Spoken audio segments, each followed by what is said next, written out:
Hello and welcome to the taster session for English Literature for St Anthony's and St Aidan's Sixth Form. On this PowerPoint you'll find some information about the course as well as some activities to get you thinking about the A-level. First activity then is a little quiz on famous literary openings. On the next few slides I've got 5 famous openings from pieces of classic literature. You need to read through them and see if you can work out which books they belong to.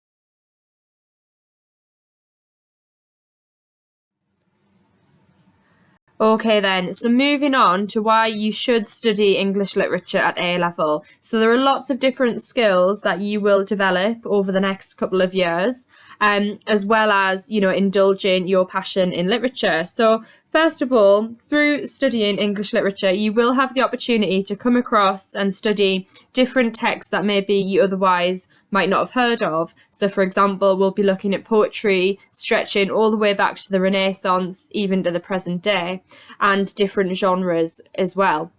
Secondly, another reason to study English literature is that it will really help you develop your skills in independent research. For example, you will be completing a coursework piece as part of this course, and I think that will be a really helpful skill, particularly continuing on from your A-levels, whatever you do decide to do, particularly if you're considering university. Okay, you will have the opportunity with that coursework to decide on your theme of your coursework. You get to set the question yourself, and you can consider a text of your choice alongside a class set text.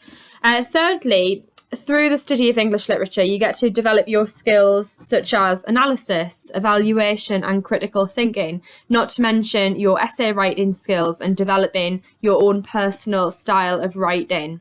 Again, all very important skills for whatever you do decide to do after your A-levels, regardless of whether that is going to be in English literature at university or maybe in another subject. And finally, and I think the most important reason you should choose to study English literature at A-level is because you are passionate about literature and you love reading, okay? If you love reading, this is definitely the course for you. I want you to think next then about different books or different pieces of literature that you've read or maybe you've studied in the past. And consider, what did you like most about these books? What did you maybe learn from them?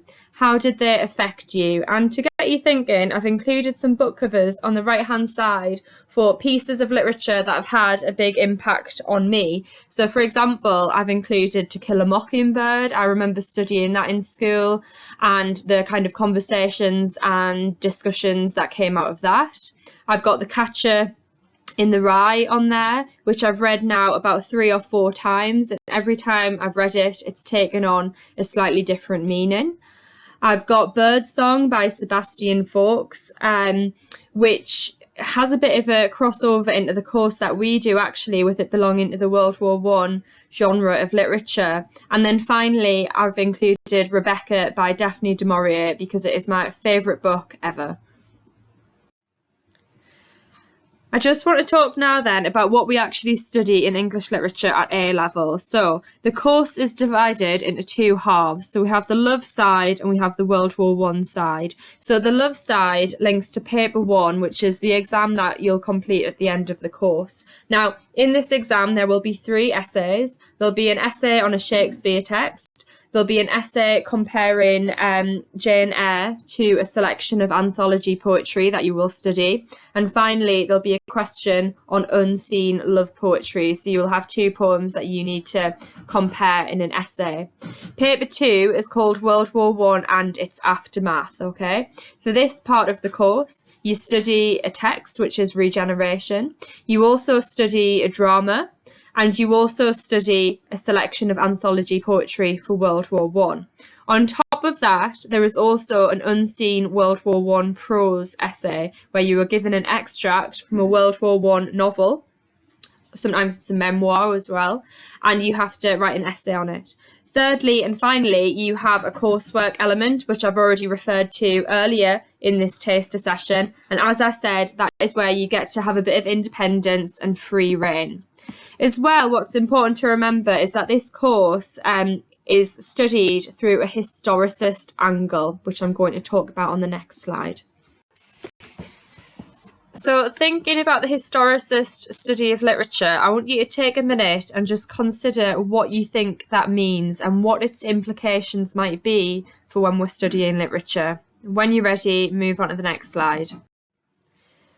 So the historicist study of literature, as you can see on here from AQA, it's all about reading a text within a shared context. So you need to take into consideration that the text itself does not exist in isolation, okay? It is a product of what was happening around it. So for example, if you think of a text that might have been produced during World War I, what was happening in that time around it, what might have influenced the writer. So for example, a poem that was written in 1914 at the start of the war might have a very different tone, a very different attitude towards war compared to a poem that was written in 1918 at the end of the war.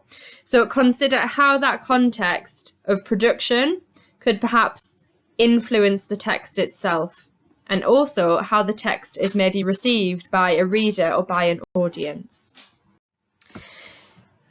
Okay, next little activity then. We've got a few famous faces here from literature, from different periods of time. What I would like you to do is try and identify them, if you recognise them, and put them into order, roughly starting from the 1500s, so around about the Renaissance, up until the present day. So if you can put them into order and name them, and then move on to the next slide when you're ready to go through the answers. I've now included on this slide the correct answers for the writers, so the names are on there. Hopefully you got some of them right. Hopefully you recognise some of them. You might have come across some of these writers at GCSE. And I've also included the correct chronological order that they were alive in and when they were writing. So we've stretched from Shakespeare writing in the 16th century, and finally I've got Sylvia Plath there, who was writing in the mid to kind of late 20th century. What I want you to consider before I go on to the next slide is just how these different writers might differ in the way that they express their ideas. So maybe just have a think about the issues and the things that were going on in Shakespeare's time compared to maybe the period of history in which Oscar Wilde was writing, and how that might affect the way they present their ideas. We're going to move on now to think about World War I literature. So as I mentioned earlier, as part of your course in A-level English literature, half of the course will focus on World War I and its aftermath. So we're going to think about this quotation from Wilfred Owen. He wrote this as a preface to a collection of poetry that he was working on before his death in 1918. And this is what he says. He says, "This book is not about heroes. English poetry is not yet fit to speak of them, nor is it about deeds or lands, nor anything about glory, honour, might, majesty, dominion, or power, except war. Above all, I am not concerned with poetry. My subject is war and the pity of war. The poetry is in the pity." So have a think for a few minutes. What do you think Owen meant by this, and why perhaps did he want to include that at the beginning of his collection of poetry? How might that have influenced the way that a reader read the subsequent poems? When you're ready, move on to the next slide. Now, I mentioned earlier about how our study of English literature is through a historicist lens. So I want you to bear that in mind while you're reading these two poems. So I've got The Soldier by Rupert Brooke, which was written quite early on in the war. And I've got Dulce et Decorum Est by Wilfred Owen, which was written a little bit later on. Now, first of all, I want you just to read them. I've included them on the screen, but alternatively, I've also included the links where you can read them via the Poetry Foundation's website, where I believe there's also an audio recording of them. So once you've read them, move on to the next slide where we're going to go into an activity based on these two poems. So I mentioned earlier about how in the study of English literature at A level, you will be developing your analytical skills and your critical thinking skills as well. So I want us to try and utilise those today. So considering those two poems, The Soldier and Dulce et Decorum Est, I want us to compare them. So I want you to think about how their attitudes towards war could differ, all right?